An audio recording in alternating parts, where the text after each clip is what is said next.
तो शुभ समाचार की शुभ शुरुआत करेंगे बाबा बर्फानी की यात्रा के साथ। 3 जुलाई से अमरनाथ यात्रा की पवित्र यात्रा का शुभारंभ होने जा रहा है। श्रद्धालुओं को बाबा बर्फानी की यात्रा में कोई परेशानी ना हो, यात्रा सुगम हो, इसके लिए शासन से लेकर प्रशासन तक सब एक्टिव हैं, अलर्ट हैं।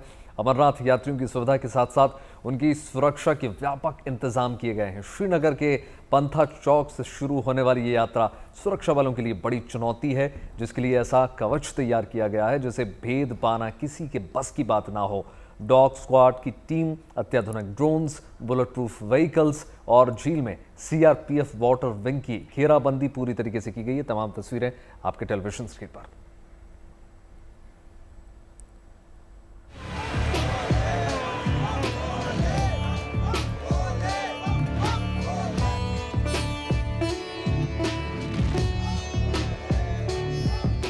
चप्पे चप्पे पर सुरक्षा बलों की तैनाती।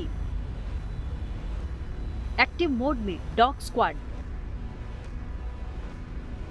आकाश में परवाज भरते ये अत्याधुनिक ड्रोन, बुलेट प्रूफ व्हीकल और झील में सीआरपीएफ वाटर विंग की घेराबंदी।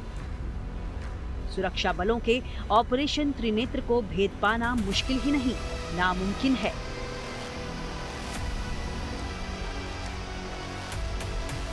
श्रीनगर की पंथा चौक पर सुरक्षा के ये पुख्ता बंदोबस्त अमरनाथ यात्रा को लेकर हैं। 3 जुलाई से अमरनाथ यात्रा की शुरुआत होने वाली है। ट्रांजिट कैंप में आने वाले हर श्रद्धालु को अपनी यात्रा शुरू करने से पहले अपनी पहचान सुनिश्चित करनी होगी। तब कहीं जाकर अमरनाथ यात्रा की राह आसान होगी।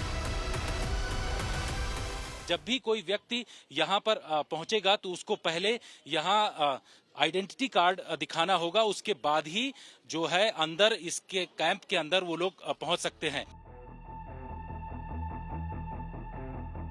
पंथा चौक पर अमरनाथ यात्रियों के पहले जत्थे के आने का इंतजार है, जिन्हें यहीं से बालटाल के लिए रवाना किया जाएगा। उस विश्वास और मनोबल के साथ जिसे बाबा बर्फानी के दर्शन करने वाले श्रद्धालुओं ने अपने मन में संजोया है, जिसे साकार रूप देने के लिए सुरक्षा बलों ने संकल्प लिया है।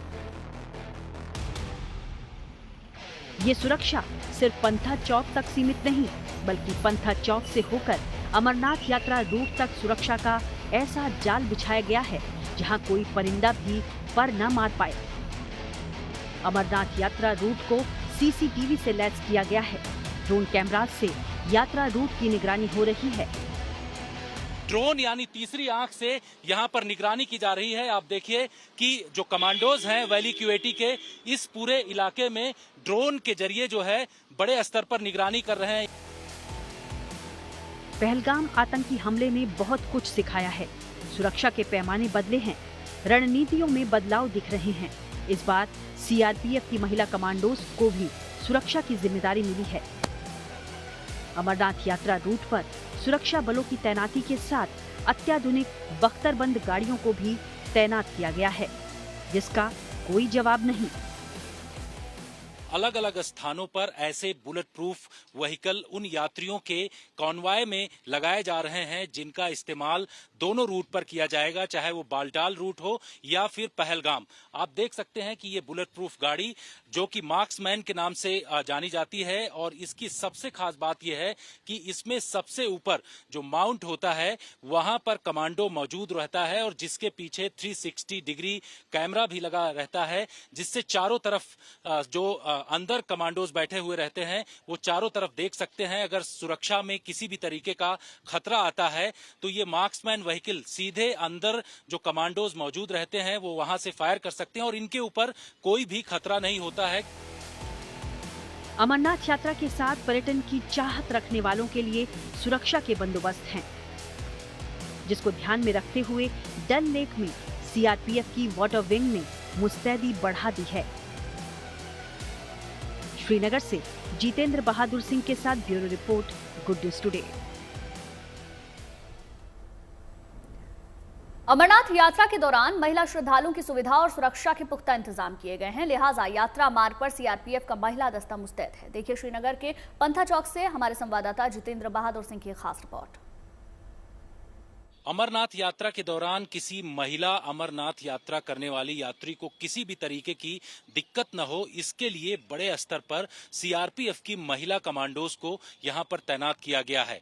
मैं आपको यहां पर दिखा रहा हूं कि महिला जो कमांडोज हैं वो पूरी तरीके से हथियारों से लैस हैं और अलग अलग स्थानों पर इनको तैनात किया गया है। दरअसल जहां पर पहला पड़ाव पड़ता है, जिसको कि पंथा चौक पहलगाम यात्रा के से जुड़े हुए जो यात्री हैं उनका ट्रांजिट कैंप होता है, यहां पर पूरी तरीके से सुरक्षा बलों को तैनात किया गया और यहां किसी भी तरीके की दिक्कत न हो, इसके लिए महिला जो कमांडोज हैं सीआरपीएफ की, उनको यहां पर तैनात किया गया है। इसके साथ ही जो यात्रा रूट है, यहां से जो आगे की तरफ यात्रा जाती है, उस यात्रा रूट पर भी ऐसे ही महिला कमांडोज की अलग अलग जगहों पर कंपनियां तैनात की गई हैं। सबसे बड़ी बात यह है कि सुरक्षा का जिस तरीके से खतरा है, उसी तरीके से इंतजाम किए गए और आप देखिए कि कमांडोज किस तरीके से अलग अलग स्थानों पर यहां पर तैनात किए गए हैं।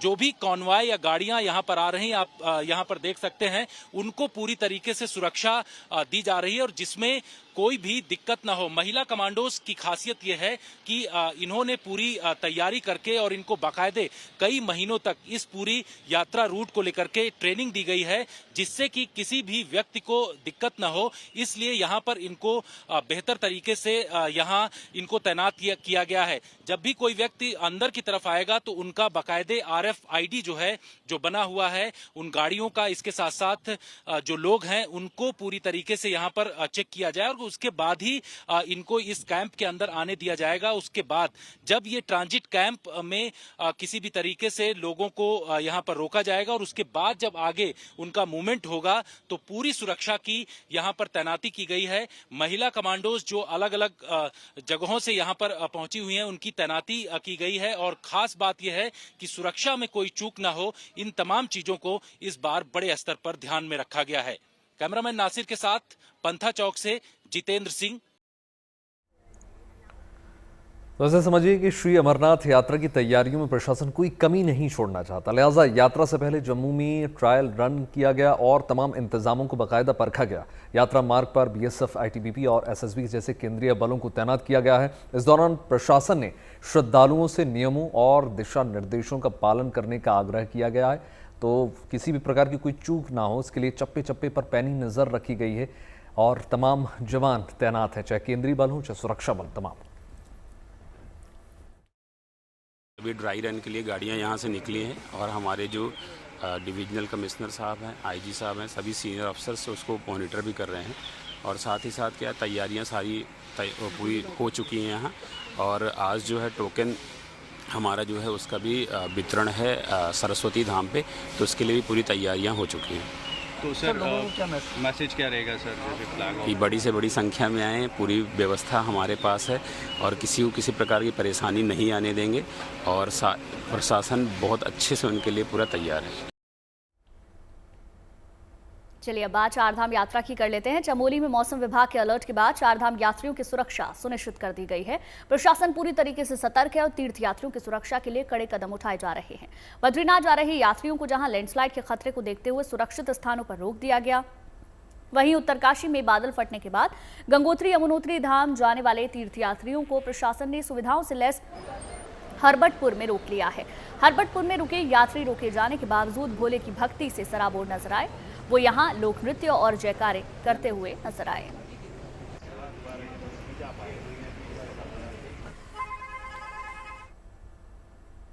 बात करेंगे राम संस्कृति की अयोध्या नगरी, जिसके कण कण में प्रभु श्री राम का वास है, जहां की सुबह और शाम श्री राम के साथ होती है। यहाँ पर हवा में आस्था और भक्ति की बयार है, जहां प्रभु राम का भव्य दिव्य मंदिर विराजमान है। भव्य मंदिर में रामलला की प्राण प्रतिष्ठा के बाद से रामनगरी अयोध्या में श्रद्धालुओं का जो तांता है वो लगातार लगा हुआ है। हर कोई रामलला के बाल स्वरूप को निहार कर मंत्रमुग्ध होना चाहता है, लेकिन अब यहाँ आने वाले श्रद्धालुओं को एक और सौगात मिलने जा रही है। राम मंदिर में राम कथा संग्रहालय का काम शुरू होने जा रहा है, जहाँ पर भगवान राम की जीवन गाथा के साथ साथ ही राम मंदिर की संघर्ष कथा का भी भक्तों को दीदार करने का मौका मिलेगा।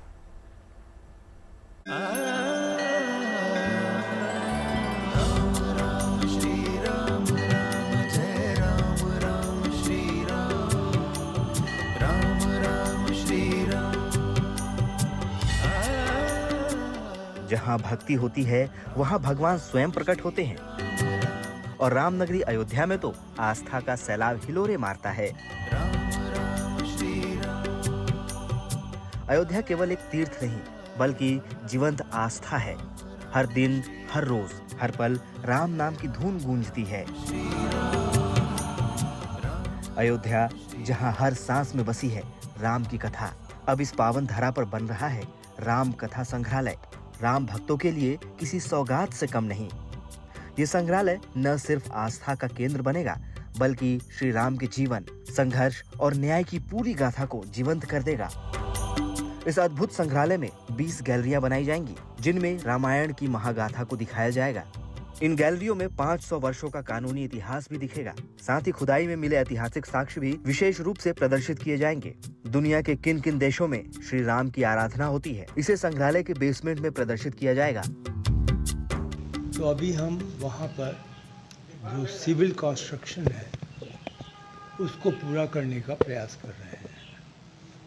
उसी के साथ साथ जितनी गैलरी है, लगभग 20 की संख्या गैलरी की है, उनमें किस प्रकार और किस टेक्नोलॉजी के माध्यम से हम सभी कथा को या तथ्यों को प्रदर्शित करेंगे, वह अपने में एक महत्वपूर्ण चुनौती है।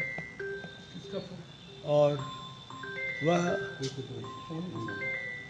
कोशिश किया जा रहा है कि उसका जो स्क्रिप्ट है, स्क्रिप्ट राइटिंग है, कंटेंट है, उसको हम लोग पूरा कर सकें।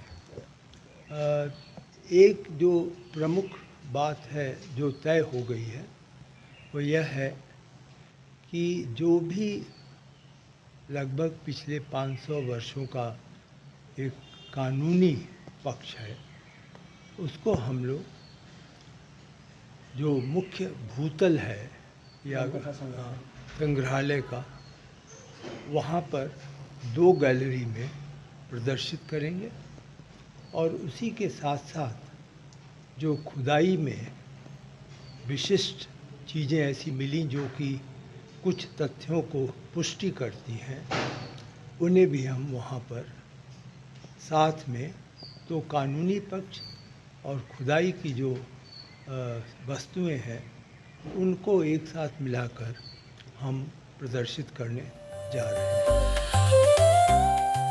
जहां श्री राम का वास हो वहां अंजनी पुत्र हनुमान का वास न हो, ऐसा कैसे हो सकता है? इसी वजह से इस आधुनिक म्यूजियम में हनुमान जी पर एक विशेष गैलरी तैयार की जाएगी। वो दिन बहुत दूर नहीं है जब प्रभु राम से जुड़ी एक एक याद, एक एक क्षण जीवंत हो उठेगा। IIT चेन्नई की एक टीम दिन रात म्यूजियम पर काम कर रही है। इसे नवंबर-दिसंबर तक पूरा करने का लक्ष्य रखा गया है। उम्मीद है कि संग्रहालय के कुछ हिस्सों को इस साल सितंबर में श्रद्धालुओं के लिए खोल दिया जाएगा।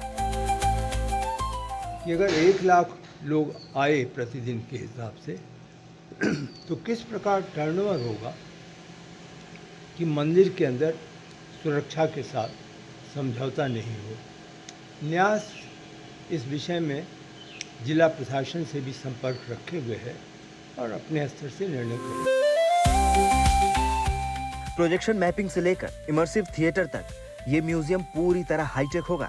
हर गैलरी में ऐसा अनुभव होगा मानो श्रद्धालु स्वयं त्रेता युग में प्रवेश कर गए हों।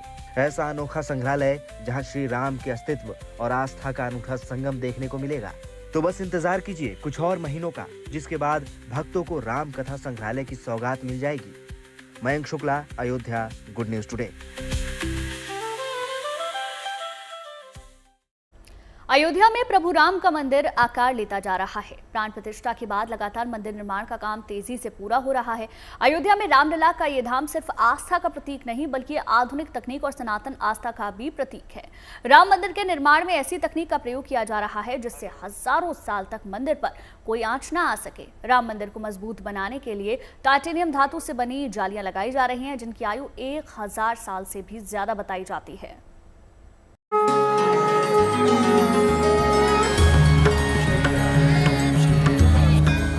अयोध्या जिसके कण कण में प्रभु राम का वास है। अयोध्या केवल एक तीर्थ नहीं बल्कि जीवंत आस्था है, जहां हर दिन हर पल श्री राम के नाम की धून गूंजती है। भव्य दिव्य राम मंदिर केवल एक मंदिर नहीं है, बल्कि करोड़ों श्रद्धालुओं की आत्मा का केंद्र है। यही वजह है कि भक्त अवधपुरी में खींचे चले आते हैं। अयोध्या का राम मंदिर न सिर्फ आध्यात्मिक शक्ति का केंद्र है, बल्कि ये आधुनिक तकनीक और सनातन आस्था का भी प्रतीक बन चुका है। राम मंदिर के निर्माण में ऐसी तकनीक का प्रयोग किया जा रहा है कि हजारों सालों तक प्रभु राम के इस धाम पर कोई आंच भी नहीं आ सके। राम मंदिर में टाइटेनियम धातु से बनी जालियां लगाई जा रही है। मंदिर के भूतल, प्रथम तल और द्वितीय तल पर टाइटेनियम से तैयार की गई जाली लगाने की तैयारी की जा रही है। राम मंदिर में टाइटेनियम से बनी 32 जाली लगाई जा रही है। टाइटेनियम की आयु लगभग 1000 वर्ष से अधिक बताई जाती है। भारत सरकार की एक संस्था है इन जालियों का निर्माण कर रही है। 15 अगस्त तक राम मंदिर में 32 जाली का कार्य पूरा कर लिया जाएगा। आपको सुनकर यह भी संतोष होगा कि भारत में, पूरे देश में पहली बार टाइटेनियम धातु की जो हमारे मंदिर में प्रथम तल, भूतल और द्वितीय तल पे बड़ी बड़ी खिड़कियां हैं, तो उन पर टाइटेनियम धातु से जो है जाली लगाई गई है, जो अपने में अनोखी है। टाइटेनियम की जालियां लगाने के बाद राम जन्मभूमि मंदिर दुनिया का पहला ऐसा मंदिर बन जाएगा जहां टाइटेनियम जैसी उच्च धातु का प्रयोग किया जा रहा है। आपको बता दें कि टाइटेनियम एक विशेष प्रकार की धातु है। इसका इस्तेमाल पनडुब्बी बनाने में किया जाता है। पहली बार देश भर में किसी मंदिर में इस धातु का प्रयोग किया जा रहा है। ये धातु वेदर प्रूफ होती है, जिसमें कभी भी जंग नहीं लगता। राम मंदिर का निर्माण कार्य तेजी से अपने अंतिम दौर में चल रहा है। मंदिर और परकोटा में लगने वाले पत्थरों का लगभग 95% कार्य पूरा हो चुका है। कुल 14 लाख क्यूबिक फीट पत्थर लगना है, जिनमें से अब महज 1 लाख क्यूबिक फीट पत्थर शेष बचा है। सभी कार्य जो बंसी पहाड़पुर के पत्थर से मंदिर और परकोटा में किए जाने हैं, अनुमानित आप समझें कि 13 लाख क्यूबिक फीट का उपयोग किया जा चुका है। कुल मिलाकर सैकड़ों सालों का संकल्प, करोड़ों राम भक्तों का सपना और सनातन आस्था का केंद्र अब जल्द ही पूरी दुनिया के लिए भव्य और दिव्य रूप में तैयार नजर आएगा, जिसके दर्शन मात्र से श्रद्धालुओं के जीवन में सुख समृद्धि का आगमन होगा। Mayank Shukla, Ayodhya, good news today. देखिए, यात्रियों की सुरक्षा और सुविधा का खास ख्याल रखने वाले रेलवे की ओर से शानदार नई पहल की गई है। अब यात्रियों को 8 घंटे पहले ही वेटिंग चार्ट लिस्ट मिल सकेगी। जी हाँ, जिससे उन्हें पहले से ही पता पड़ जाएगा, उनको जानकारी हो जाएगी और वे यात्रा के दूसरे विकल्पों को समय पर चुन सकेंगे। इसके साथ ही टिकट दलालों पर भी लगाम कसने के लिए आधार आधारित OTP की व्यवस्था की गई है, जिससे कि आप आसानी से तत्काल में रिजर्वेशन करा सकेंगे। तो देखिए, यात्रियों की सुविधा बढ़ाने वाली हमारी ये गुड न्यूज़।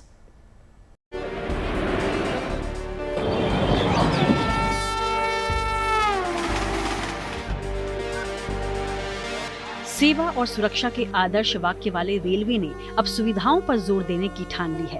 अगर ट्रेन से सफर करना आपकी प्राथमिकता है, तो ये खबर आपको जरूर सुकून देगी, क्योंकि इससे आपका सफर और आसान होने वाला है।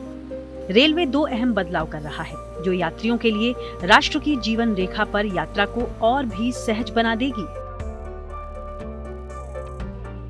रेलवे की ओर से टिकट बुकिंग के नियमों में दरअसल बदलाव किया गया है, जिससे तत्काल टिकटिंग में बिचौलियों पर लगाम लगेगी और आपकी बुकिंग आसानी से हो पाएगी। तत्काल में टिकट की मारामारी से बचने के लिए लोगों को बिचौलियों का सहारा लेना पड़ता था, जो मोटी रकम वसूलने के साथ ही दूसरे यात्रियों की सीट भी तकनीकी हथकंडों से हथिया लेते थे। फिर आम यात्री थक हार कर या तो यात्रा का प्लान बदल देता था या इन बिचौलियों की शरण में चला जाता था। लेकिन अब ऐसा नहीं होगा, क्योंकि अब तत्काल टिकट बुकिंग के लिए आधार आधारित OTP यानी कि 1 टाइम पासवर्ड का प्रमाणीकरण अनिवार्य कर दिया जाएगा। इसके मायने ये कि यात्रियों को टिकट बुकिंग के समय अपने आधार नंबर के जरिए भेजे गए OTP को सत्यापित करना होगा। नए नियमों के तहत अधिकृत एजेंटों को तत्काल टिकट बुकिंग शुरू होने के पहले 30 मिनट के दौरान टिकट बुक करने की अनुमति नहीं होगी। इसके अलावा कंप्यूटराइज्ड यात्री आरक्षण प्रणाली काउंटर्स और अधिकृत रेलवे एजेंटों के माध्यम से बुक किए गए सभी तत्काल टिकटों के लिए भी OTP प्रमाणीकरण अनिवार्य रहेगा। इस कदम से टिकट बुकिंग का सिस्टम पारदर्शी और सुरक्षित बनेगा। इसके साथ ही यात्रियों को भी सलाह दी जाती है कि वो अपने आधार नंबर को अपने IRCTC प्रोफाइल में लिंक करें और प्रमाणीकरण प्रणाली को पूरा करें, जिससे कि वो बगैर किसी परेशानी के तुरंत ऑनलाइन टिकट बुक कर पाएंगे। साथ ही टिकट बुकिंग के समय OTP को सही तरीके से दर्ज करना भी होगा। इसके साथ ही रेलवे की ओर से एक और बड़ी सुविधा यात्रियों को दी जाएगी, जिसमें उन्हें लंबे समय तक अपनी रिजर्वेशन की स्थिति का इंतजार करना नहीं होगा। इस सुविधा के तहत ट्रेन छूटने से 8 घंटे पहले आरक्षण चार्ट तैयार कर दिया जाएगा, जिससे कि वेटिंग लिस्ट कंफर्म होने की जानकारी यात्रियों को काफी पहले ही मिल जाएगी और उन्हें आखिरी वक्त का इंतजार करना नहीं होगा। ऐसे में टिकट कंफर्म न होने की स्थिति में उनके पास विकल्प होगा। यात्री समय पर यात्रा के दूसरे विकल्पों का चयन कर पाएंगे और बगैर किसी परेशानी के यात्रा कर सकेंगे।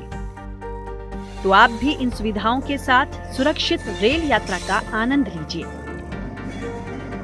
Bureau report, good news today. Monsoon पूरे देश को कवर कर चुका है। हर राज्य में मॉनसून की एंट्री हो चुकी है। पहाड़ से लेकर मैदान तक मूसलाधार बारिश जारी है, लेकिन ये बारिश कहीं राहत बनकर बरस रही है तो कहीं पर लोगों की परेशानी का सबब बनी हुई है। लेकिन राहत की खबर यह है कि जहां जहां बारिश मुसीबत बन रही है, वहां NDRF और SDRF के जवान मदद के लिए मौके पर मौजूद हैं। तो कहीं पर स्थानीय लोगों को आफत में फंसे लोगों की मदद करते हुए वे नजर आ रहे हैं। सहारनपुर में भी मानसूनी बारिश जमकर हो रही है और इस मूसलाधार बारिश की वजह से कई बरसाती नदियां उफान पर हैं। और जब एक ट्रक ऐसी ही एक नदी में बहाव में फंस गया तो वहां रस्सी के सहारे स्थानीय लोगों ने उन दोनों को रेस्क्यू कर लिया। और बाढ़ के ऐसी हालात में अगर हम देखें तो झारखंड में भी देखने को मिल रहे हैं, जहां पर जमशेदपुर के लवकुश स्कूल में बाढ़ की वजह से करीब 300 बच्चे फंस गए और इसी बीच वहां NDRF की टीम रेस्क्यू ऑपरेशन करने के लिए पहुंची। बच्चों को सुरक्षित बाहर निकाला गया। वहीं बात करें दिल्ली की, तो दिल्ली NCR में भी कहीं बादल बरस रहे हैं तो कहीं टेम्परेचर में कमी देखने को मिल रही है। तमाम तस्वीरें आपके टेलीविजन स्क्रीन में। बाढ़, बारिश और मिशन जिंदगी की, कहीं शांति लेकर आई है बारिश तो कहीं रेस्क्यू ऑपरेशन जारी है।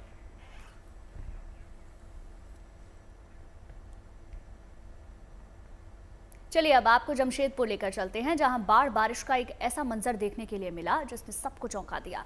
जमशेदपुर में तेज बारिश हुई तो क्या स्कूल, क्या बस स्टैंड, हर जगह केवल पानी ही पानी था। इस बीच जो बच्चे स्कूल गए थे वो वहीं फंस गए। सड़कों पर इतना पानी था कि कुछ छात्र रास्ता पार करने में सक्षम नहीं थे। ऐसे में वहां NDRF की टीम पहुंची और लवकुश आवासीय विद्यालय में फंसे करीब 300 बच्चों को जिला प्रशासन की मदद से रेस्क्यू कर सुरक्षित बाहर निकाला गया।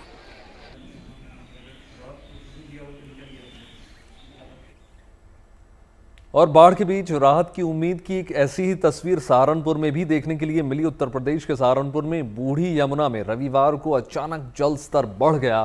करीब 10 फीट ये जल स्तर बढ़ा और इस बीच एक ट्रक वहां पर रुक गया।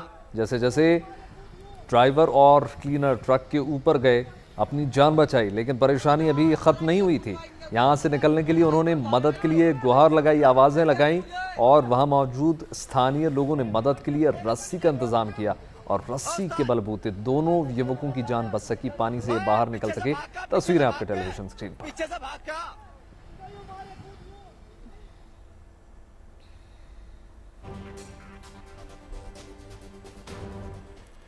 इस बीच आपको बता दें कि मानसून से कहीं आफत है तो कहीं गर्मी से राहत भी है। दिल्ली NCR समेत पूरे देश में मानसून की बहार आ चुकी है। राहत वाली बारिश से पर्यटन की चाहत रखने वालों की किस्मत जाग गई है। उमस भरी गर्मी से परेशान लोग पहाड़ों का रुख कर रहे हैं।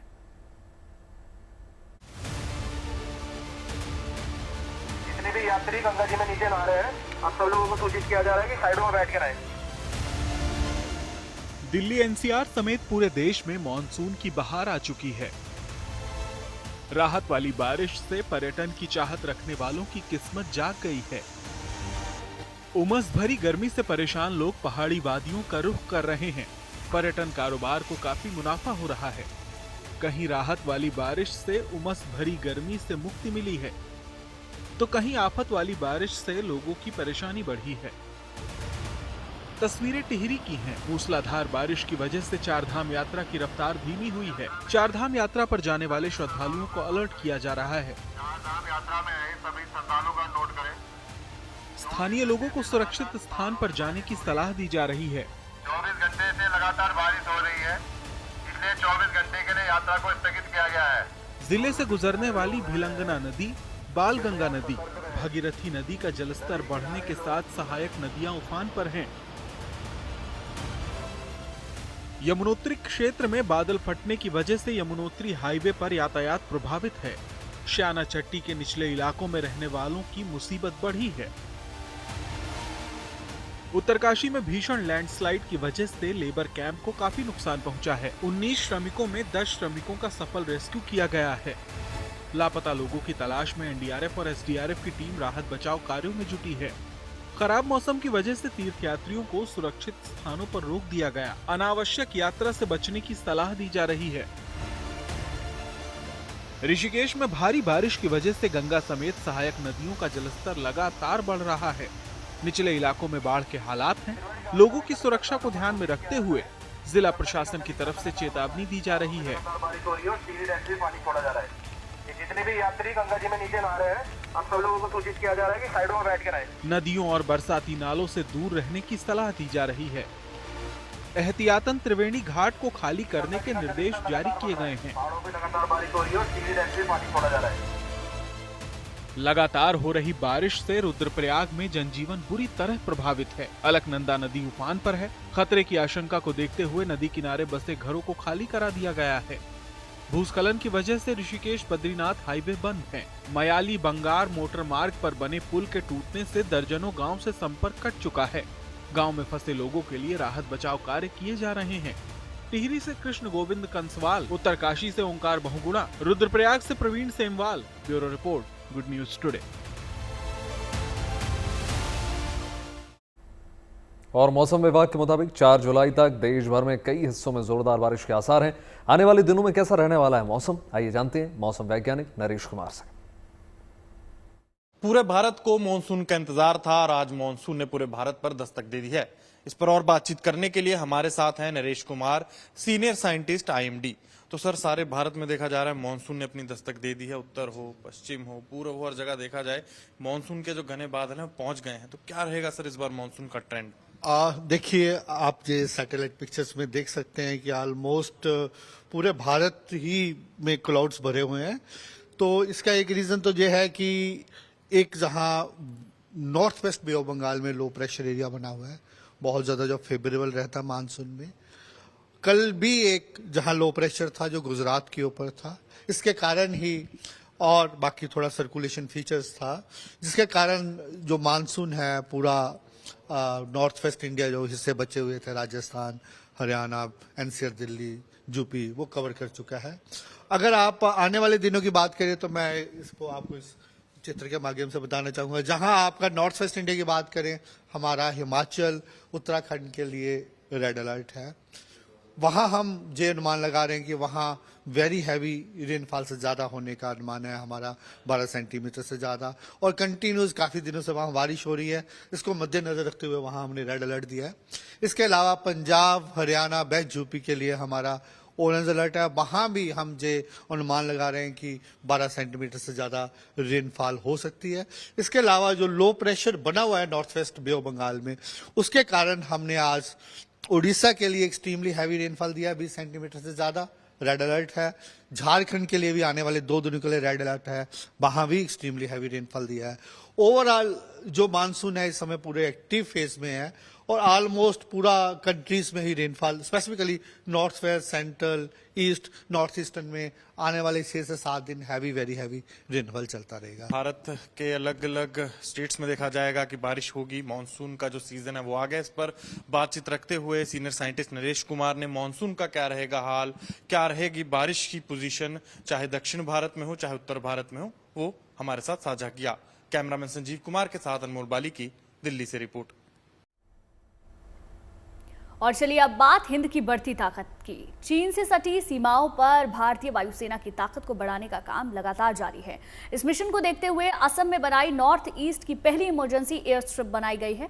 असम के डिब्रूगढ़ में नेशनल हाईवे 27 पर यह एयर स्ट्रिप तैयार की गई है। इसकी लंबाई 4.5 किलोमीटर लंबी है। असम में डेमो और मोरन के बीच NH-27 पर जल्द ही विमानों की आपातकालीन लैंडिंग कराई जाएगी। मुख्यमंत्री हिमंता बिस्वा शर्मा ने खुद इसका निरीक्षण किया। भारतीय वायुसेना भी इस एयर स्ट्रिप का निरीक्षण कर रही है और उम्मीद है कि सितंबर तक लड़ाकू विमानों की ट्रायल लैंडिंग शुरू हो जाएगी। इस इमरजेंसी लैंडिंग फैसिलिटी को national highways and infrastructure development corporation limited ने तैयार किया है।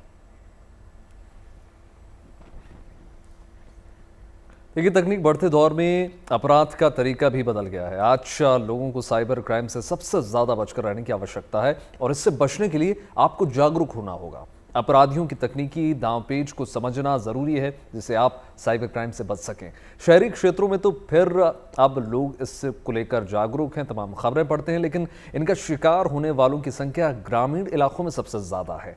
ऐसे में देहरादून के युवा अंकुर चंद्रकांत ने लोगों को साइबर क्राइम से जागरूक करने की मुहिम चला रखी है, जिसमें वे गांव-गांव जाकर लोगों को इसके बारे में जानकारी देते हैं, जागरूक करते हैं, साथ ही साथ इससे बचने के तरीके भी समझाते हैं।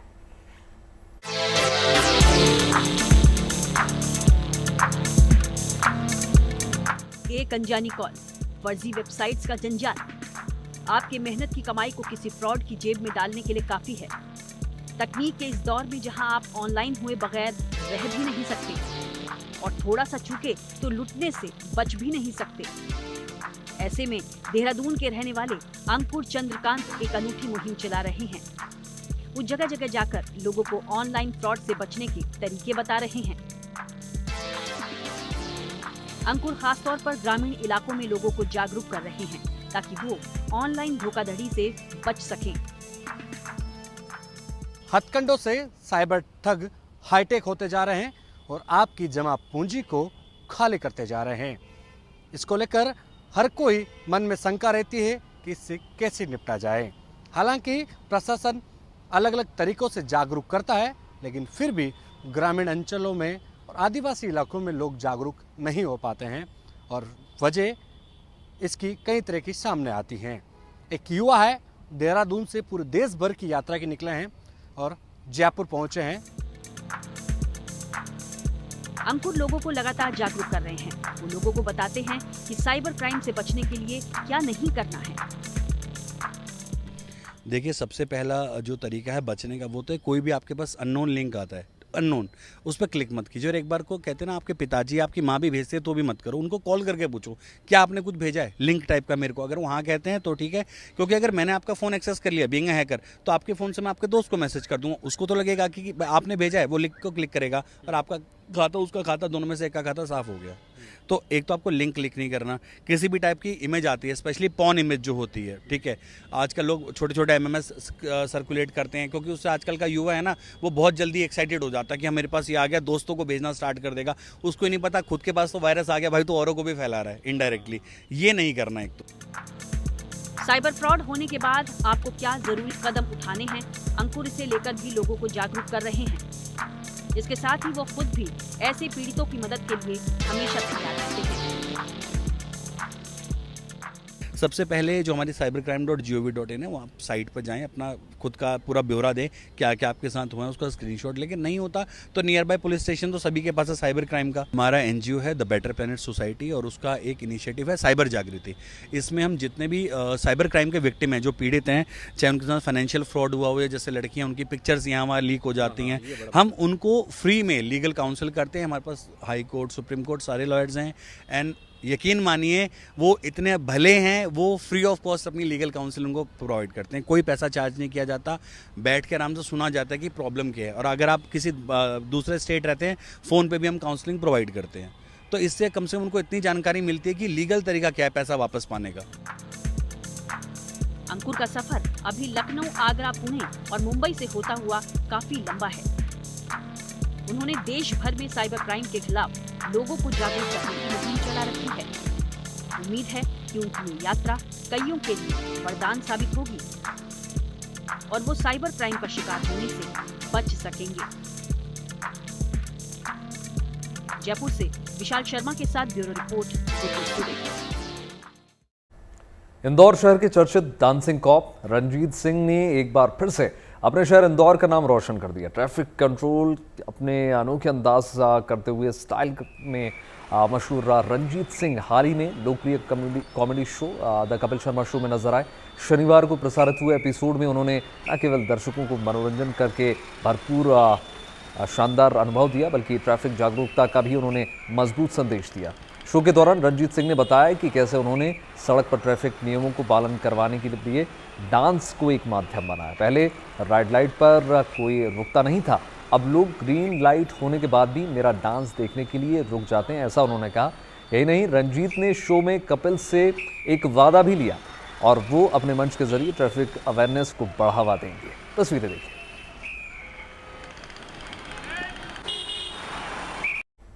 फिल्म हेरा फेरी 3 का इंतजार कर रहे हैं दर्शकों के लिए एक अच्छी खबर है। अब उन्हें इस फिल्म में बाबू भाई की जबरदस्त कॉमेडी देखने को मिलेगी। जी हां, अभिनेता परेश रावल के इस फिल्म में होने को लेकर मची अटकलें अब थम गई हैं और उनकी एंट्री तय मानी जा रही है। अभिनेता परेश रावल ने खुद ही इस बात की पुष्टि की है। खास रिपोर्ट देखिए आप।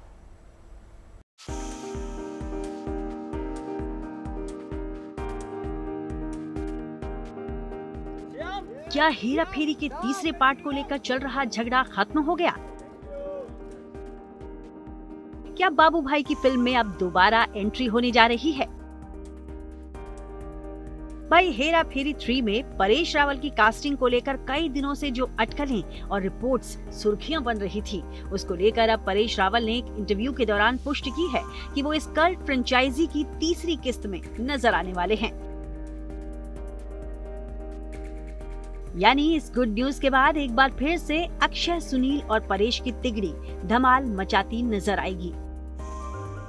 परेश ने ये भी बताया कि उनके और अक्षय कुमार के बीच अब सब कुछ ठीक ठाक है। उन्होंने कहा, ये कोई विवाद नहीं था, वो सिर्फ ये चाहते थे कि सभी साथ आकर मेहनत करें। अब सारे मामले सुलझ चुके हैं।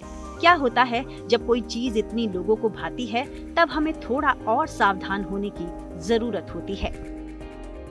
परेश रावल का तो ये भी कहना है कि हेरा फेरी 3 पहले की 2 फिल्मों की तरह बेहद एंटरटेनिंग होने वाली है। उन्होंने इंटरव्यू में ये भी कहा कि हाँ, हमें बस कुछ ठीक ठाक करने की जरूरत थी। आखिरकार इसमें शामिल सभी लोग, प्रियदर्शन, अक्षय, सुनील, अविश्वसनीय रूप से रचनात्मक और लंबे समय से मेरे दोस्त हैं। हालांकि इससे पहले खुद परेश रावल ने फिल्म से बाहर होने की पुष्टि की थी। मई में परेश रावल ने सार्वजनिक रूप से कहा था कि उन्होंने हेरा फेरी 3 छोड़ दी है, लेकिन उन्होंने अपने फैसले के पीछे का कारण कभी बताया नहीं।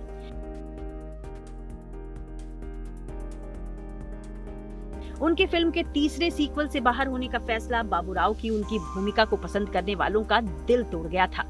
उनसे फ्रेंचाइजी में वापस आने की रिक्वेस्ट तक की जाने लगी थी। यही नहीं, परेश रावल का फिल्म से निकलने का विवाद तब और बढ़ गया जब एक रिपोर्ट में दावा हुआ कि हेरा फेरी 3 के को प्रोड्यूसर अक्षय कुमार ने फिल्म को बीच में छोड़ने के लिए परेश रावल पर 25 करोड़ रुपए के हर्जाने का मुकदमा दायर किया है। बाद में एक फॉलोअप रिपोर्ट के अनुसार परेश ने फिल्म छोड़ने के मुआवजे के रूप में 15% के अतिरिक्त ब्याज के साथ 11 लाख रुपए की साइनिंग राशि वापस कर दी। फिलहाल तो परेश रावल का हाल का बयान ये दर्शाता है कि झगड़ा खत्म और काम शुरू, यानी सब कुछ भुलाकर हेरा फेरी 3 में बाबूराव का कमबैक हो रहा है, जिससे हेरा फेरी 3 में परेश, अक्षय और सुनील की तिगड़ी एक बार फिर फैंस का दिल जीतने आ रही है। Bureau report, good news today. और अब हम आपको दिखाते हैं बीजिंग में हुए फुटबॉल टूर्नामेंट के फाइनल्स की तस्वीरें, जिसमें इंसान नहीं बल्कि रोबोट्स ने हिस्सा लिया। बीजिंग में हाल ही में robo league robot football tournament का फाइनल मैच खेला गया। इसमें शामिल दोनों टीमों ने उनके खिलाड़ी रोबोट्स ही हैं। ये आप साफ साफ तक देख सकते हैं कि और साफ तौर पर देखा जा सकता है कि तमाम रोबो प्लेयर्स किस तरीके से फुटबॉल के मैदान पर अपनी कलाबाजी दिखा रहे हैं, प्रदर्शन कर रहे हैं। रोबो लीग का फाइनल त्सिंगहुआ यूनिवर्सिटी और चाइना एग्रीकल्चर यूनिवर्सिटी की टीमों के बीच हुआ और जीत त्सिंगहुआ यूनिवर्सिटी के पावर इंटेलिजेंस टीम ने हासिल की। इस प्रतियोगिता को इसी साल अगस्त में होने वाले world humanoid robot sports games की तैयारी के रूप में देखा जा रहा है और पहली बार इसमें एडवांस्ड रोबोटिक टेक्नोलॉजी का शानदार प्रदर्शन हुआ और रोबोट बिल्कुल इंसानों की तरह फुटबॉल खेलते हुए नजर आए। तो इस मैच को देखकर कहा जा सकता है कि रोबोट्स के दखल से मनोरंजन के रूप में खेलों की दुनिया भी अब बदलने वाली है। चलिए अब आपको दिखाते हैं एक और रोमांचित कर देने वाली खबर। हमारे अंतरिक्ष यात्री शुभांशु शुक्ला फिलहाल अंतर्राष्ट्रीय अंतरिक्ष केंद्र ISS पर हैं और खास प्रयोग करने में जुटे हैं। उनकी यात्रा तो साइंटिफिक और रिसर्च से संबंधित है, वहीं दुनिया में अंतरिक्ष की सैर भी बढ़ने लगी है। इसी कड़ी में अमेरिकी कारोबारी जेफ बेजोस की कंपनी ब्लू ओरिजिन की ओर से एक बार फिर से 6 लोगों को अंतरिक्ष में भेजा गया। अमेरिका में वेस्ट टेक्सास से ब्लू ओरिजिन के अंतरिक्ष यान न्यू शेपार्ड ने उड़ान भरी और इसमें सवार 6 लोगों को 11 मिनट तक अंतरिक्ष की सैर करवाकर धरती पर वापस ले आया गया। इस अंतरिक्ष यात्रा में वैज्ञानिक नहीं बल्कि कई वकील, समाजसेवी और कारोबारी शामिल हुए, जिन्हें अंतरिक्ष की सैर करने की दिलचस्पी थी। अंतरिक्ष यान न्यू शेपार्ड उन्हें धरती और अंतरिक्ष के बीच कार्बन लाइन के पार ले गया। वहीं उन्हें भारहीनता का अनुभव कराया गया और फिर उन्हें धरती पर वापस ले आया गया। इससे पहले इसी साल 14 अप्रैल को ब्लू ओरिजिन की ओर से 6 महिलाओं के ऑल वुमेन क्रू को इसी यान से अंतरिक्ष का 14 मिनट का सफर कराया गया था। और अब आपको दिखाते हैं एक बहुत मनोरंजक और दिलचस्प खबर। जो खेल आपने बच्चों को खेलते हुए देखा होगा, वो खेल पोलैंड के वार्सो में ट्राम के जरिए खेला गया। असल में वार्सो में नेशनल ट्राम ड्राइवर चैंपियनशिप का आयोजन हुआ और जिसमें ट्राम ड्राइवर्स ने अपने कौशल का कितना शानदार प्रदर्शन किया, वो आप इन तस्वीरों के माध्यम से साफ तौर पर देख सकते हैं। इस चैंपियनशिप में 12 टीमों ने हिस्सा लिया और लोगों को सफ़र कराने वाली ट्राम के जरिए खेलों का अनूठा हुनर पेश किया गया। इस चैंपियनशिप के विजेता को वियना में वर्ल्ड ट्राम ड्राइवर चैंपियनशिप में भाग लेने का मौका मिलेगा।